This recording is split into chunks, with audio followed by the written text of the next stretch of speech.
Good morning to all of you, all of you who are watching this video.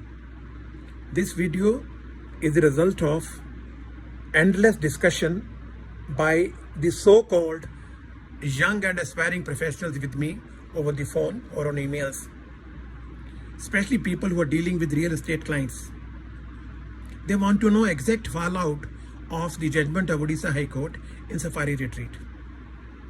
We all know the Safari Retreat judgment is a classic judgment that allowed input tax credit in section 5 in spite of section 17(5) small d if the building was being let out as a mall for rental and rental income was a supply chargeable to tax. The question before Odisha High Court was, can an input tax credit be blocked or therefore denied under 17(5)d only on the premise that the building is being used quote unquote on his own account? The High Court went into detail and deliberated the meaning of on his account. In this video I cannot give you for more details, but they ultimately held the on quote unquote on his account cannot include properties that are rented out. Once you rent out a property and the rental income is subject to GST, then where is the question of on his account? This was a huge interpretation by Odisha High Court, which in my view is absolutely correct. That even Supreme Court will not be able to find out any shortcoming in the interpretation of this definition. Odisha High Court went on further. Look, if you sell a property after obtaining completion certificate or after the first occupation certificate, you charge the tax. And if you sell the property before any of these two events happen, you charge the tax. You don't charge the tax and also give input tax credit. And then you bring in 17(5)d. Therefore, the Odisha High Court said this whole classification, इसमें problems हैं. ये unreasonable classification है, हम इसको मानना नहीं चाहते. दूसरा, उन्होंने जब जीएसटी इंट्रोड्यूस किया गया था पार्लियामेंट में रात को 12 बजे, उससे पहले काफ़ी एडवर्टीजमेंट हुआ था कि जो जीएसटी है ये कैस्केडिंग इफेक्ट को ख़त्म करेगा, ये सीमलेस इनपुट टैक्स क्रेडिट देगा आपको और चीज़ों की कॉस्टें कम होंगी. उन्होंने बोला ये जो जीएसटी की स्प्रिट थी ये आपने तो इसको ही ख़त्म कर दिया. आप जो परचेजेस पे टैक्स दिया आप उसको भी रखेंगे और जो रेंटल इनकम होगा उसका भी टैक्स लोगे, तो ये तो बेसिकली जीएसटी की स्प्रिट को ही आपने खत्म कर दिया. This is not allowed. The challenge the petitioner did was कि this 17(5)d read with other provision dealing with real estate, they hit article 14. Therefore this whole provision should be struck down. लेकिन high court ने कहा हमें इसको strike down करने की जरूरत नहीं है, we will write it down. जो आपके जैसे क्लाइंट्स हैं, जो आपके पैसे पिटिशनर्स हैं, उनको हम इनपुट टैक्स क्रेडिट देंगे और ये मिलेगा आपको. अब उड़ीसा हाई कोर्ट ने जजमेंट दी. इसमें काफ़ी कुछ और बातें भी थी जो इस जजमेंट के लिए, इस वीडियो के लिए इतनी ज़रूरी नहीं है. आप पढ़ सकते हैं, जजमेंट बहुत लंबी है. आप हैरान होंगे सुन के, 15 सुप्रीम कोर्ट जजमेंट्स इसमें एट लेंथ आर्ग्यू की गई थी कि क्यों नहीं ये जो इनपुट टैक्स क्रेडिट मिलना चाहिए. तो जब आप किसी प्रोविजन की वायरस को चैलेंज करते हैं, वो बहुत डिफिकल्ट टास्क होता है कोर्ट में उसको स्ट्राइक डाउन करना या उसको रीड डाउन करना. जब सीनियर काउंसिल ने दोनों तरफ से इतनी लंबी बहस की, तो उड़ीसा हाई कोर्ट ने अल्टीमेटली ये रिजल्ट निकाला उनकी बहस से कि यस, जो जीएसटी की स्पिरिट है it must be maintained, input tax credit मिलना चाहिए. अब दोस्तों ये झगड़ा नया नहीं है. मैंने इसको सर्विस टैक्स में भी थोड़ा देखा, मैं सर्विस टैक्स की प्रैक्टिस नहीं करता था, उसमें रिसर्च किया. वहाँ भी एक सर्कुलर था 94/1/2008 जिनको उन्होंने सर्विस टैक्स ने इनपुट टैक्स डिनाई करने के लिए उसको दोबारा अमेंड किया इस पर्टिकुलर प्रोविज़न को, और एक और नोटिफिकेशन इशू किया 2011 में. उन्होंने बोला हम इनपुट टैक्स क्रेडिट नहीं देंगे इनपुट सर्विस और गुड्स का when you constructed property for your own or for letting it out. वो झगड़ा आज भी पेंडिंग है मेरे ख्याल सुप्रीम कोर्ट में, कोई एसएलपी फाइल्ड है. लेकिन जब उन्होंने जीएसटी एक्ट बनाया, उन्होंने ये दो वर्ड यूज नहीं किए, तो फॉर योर ओन और फॉर लेटिंग इट आउट। उन्होंने उसको एक फ्रेज में कंबाइन किया और कहा on his own account.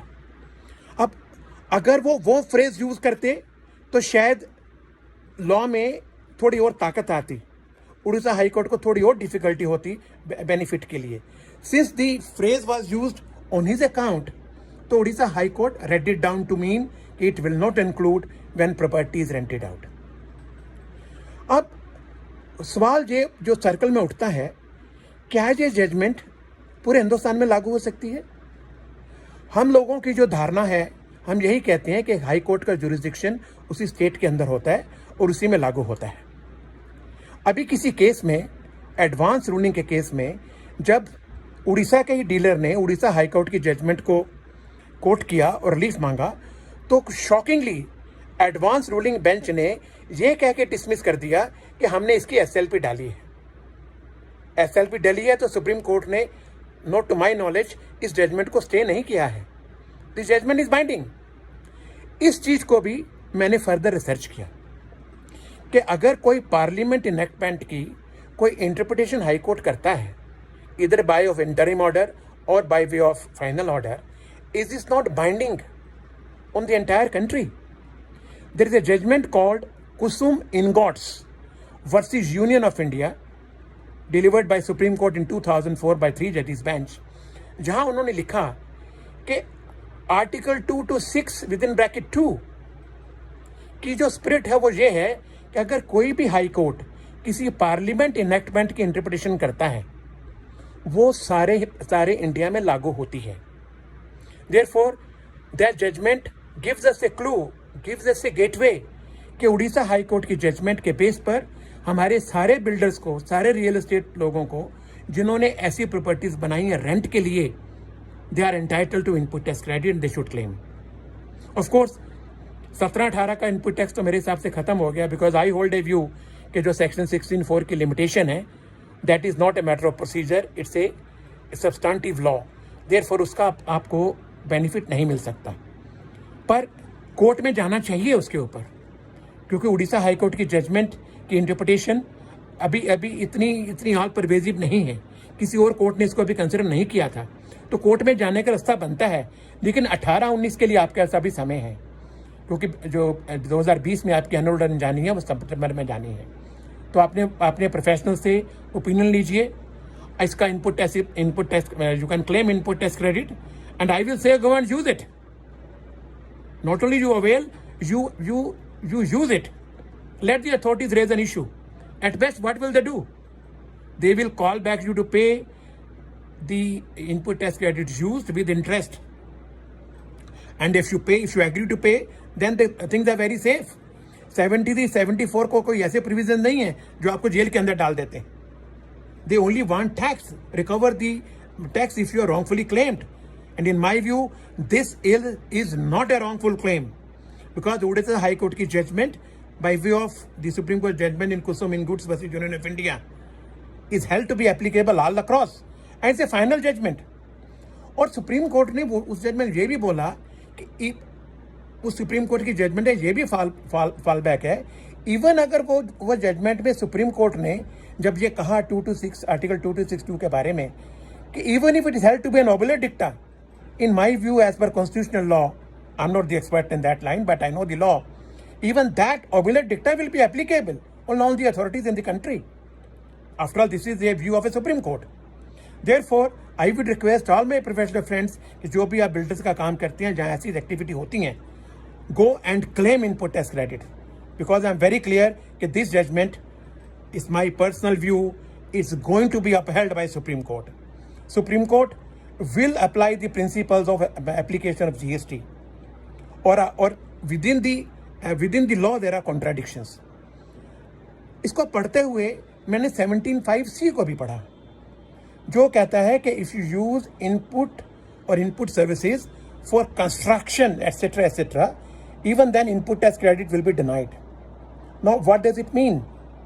Only those inputs or input services that are directly linked to construction services उन्हीं चीज़ों को लॉ ने इनपुट टैक्स डिनाई किया है जो मेरे गुड्स और सर्विसेज कंस्ट्रक्शन सर्विसेज से डायरेक्टली लिंक नहीं है।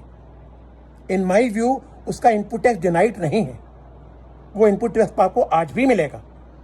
लॉ अलाउज इट, क्योंकि इसको इस फ्रेज का और कोई मतलब नहीं है।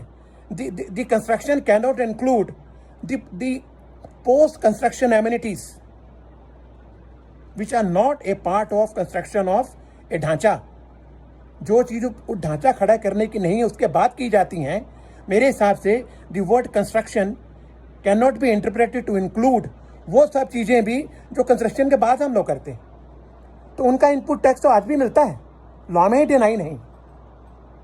और जब in case of residential properties वहाँ दो कानून हैं कि अगर सीसी से पहले या फर्स्ट डॉक्यूमेंट पहले बेचते हैं तो आपको टैक्स लगेगा और इनपुट टैक्स भी मिलेगा, और अगर उसके बाद बेचते हैं तो आपको इनपुट टैक्स नहीं मिलेगा और इनपुट टैक्स नहीं मिलेगा और आउटपुट टैक्स भी नहीं लगेगा। तो इस तरह के जो 17(5) के COD के इंटरप्रिटेशंस हैं, I fully endorse, notwithstanding what other my friends hold the view, that the word on his account and his interpretation by Odisha High Court in Safari retreats will pass the test of legal interpretation.